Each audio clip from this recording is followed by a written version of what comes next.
What's up, you guys? It's Levi here. Welcome to the Cybersecurity Education channel. Don't send credit card info in standard email. Did you hear me? Don't send credit card info in standard email.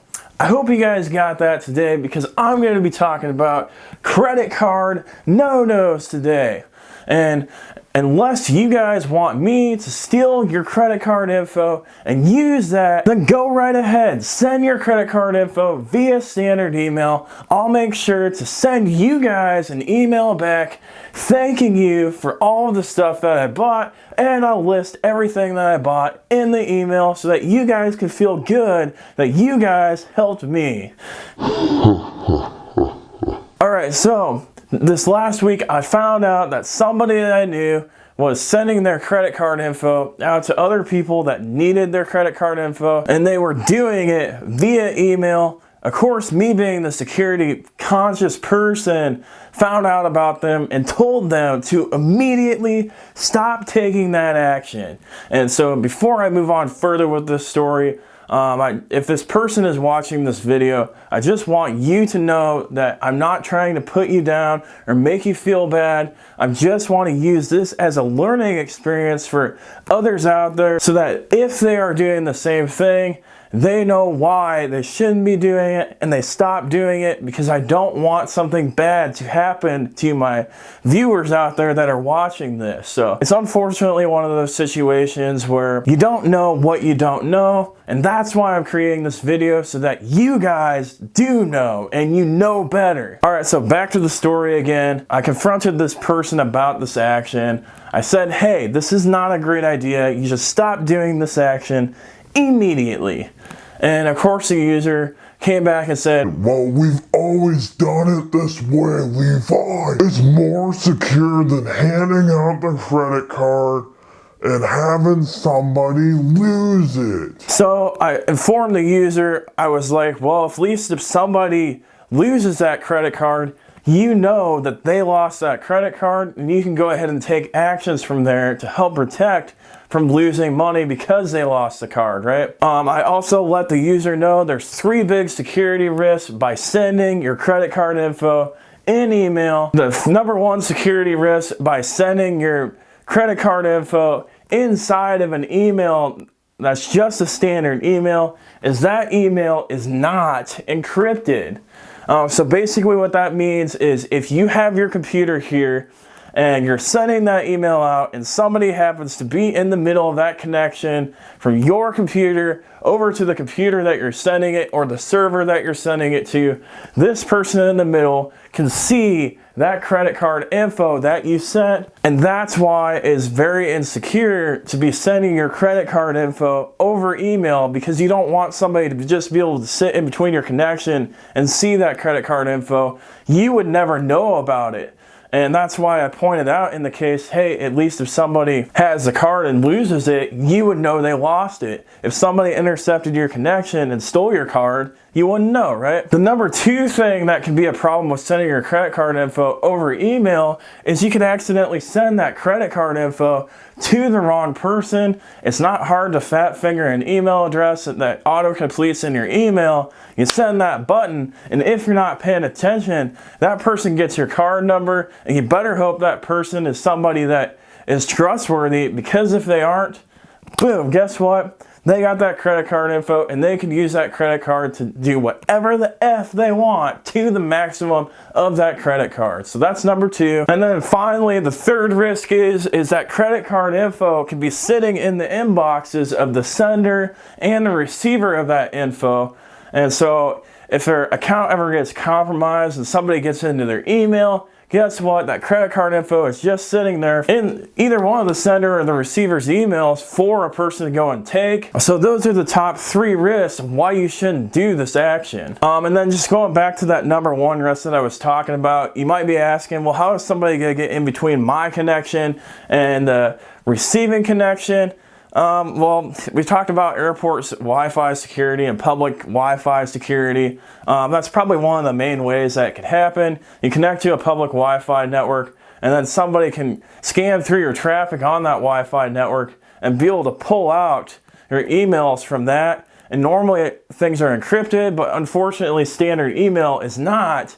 And so attackers can freely look through that. And that's why it's an issue in that case. If you or the person opening the email is on a public network, there's a huge risk for that. So those are the reasons why you guys should not be sending credit card info through standard email. So some of you guys are probably asking, well, Levi, what are some solutions that I can do besides sending my credit card info over email? I'm just like that person. I've always done it that way.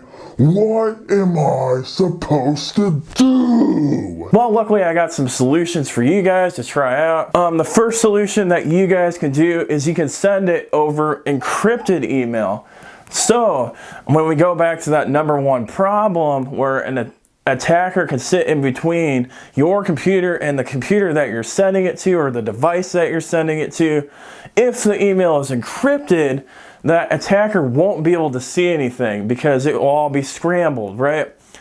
Unfortunately, encrypted email can be difficult to set up. The average user isn't going to be using that, but if you work for an organization, you can ask your organization about doing that, and there's a good possibility that they have that functionality available, or they can get something like that going for you guys. The number two thing that you guys can do is you can share that credit card info via a web application that's designed to store secure information.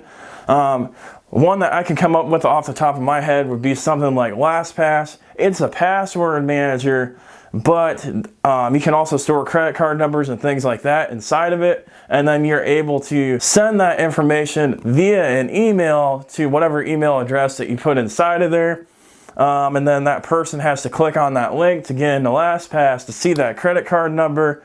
The nice thing about that is you can pull that information away from them, or if you accidentally send it to the wrong person and realize it, you can disable their access immediately. So that's good with that. It's also sent securely, so you don't have the problem where somebody can sniff in between the connection of your computer and the other person's computer.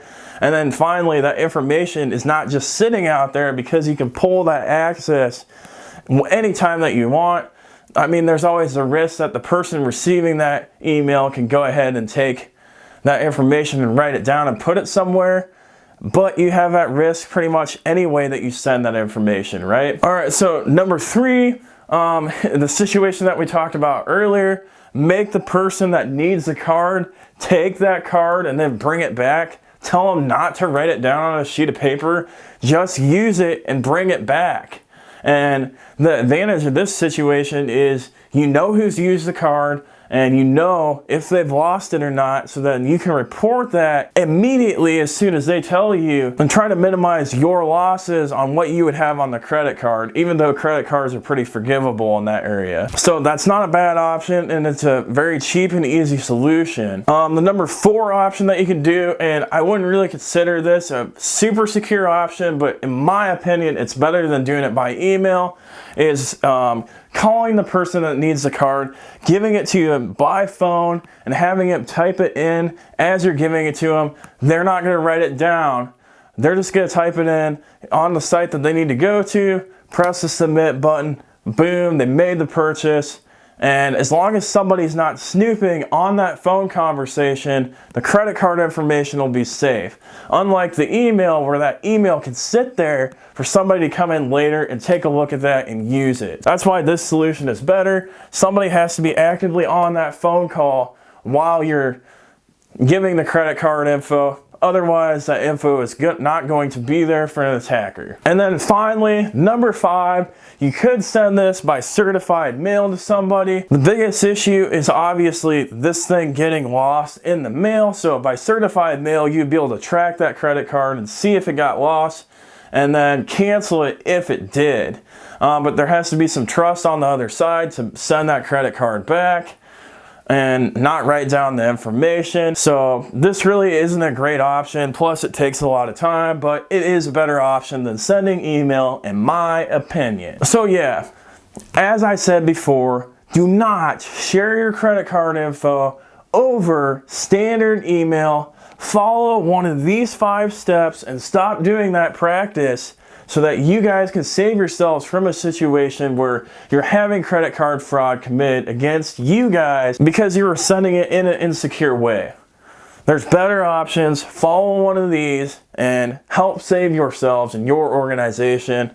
And the same thing can apply to other personal information about yourselves. Don't be doing this with social security numbers, bank account numbers, all that stuff. Credit cards, or debit cards, I mean, your driver's license, things like that. All that information can be used against you to commit a crime against you, fraud, data theft, things like that, and you don't want that to happen. So when you're sending that information, send it via one of these methods. Don't do it through an unsecure standard email. So I hope you guys learned a lot. If you guys have any questions, make sure to leave a comment down below and I would love to answer them for you. Also, make sure that if you like this content, make sure that you're smashing that like button, hitting the subscribe button, and hitting that notification bell so that this content can get promoted more on YouTube so that more people like you can see this content and help protect themselves from the crappy cybersecurity stuff that we talk about on this channel. So I hope you guys have a fantastic day and thank you for watching, guys.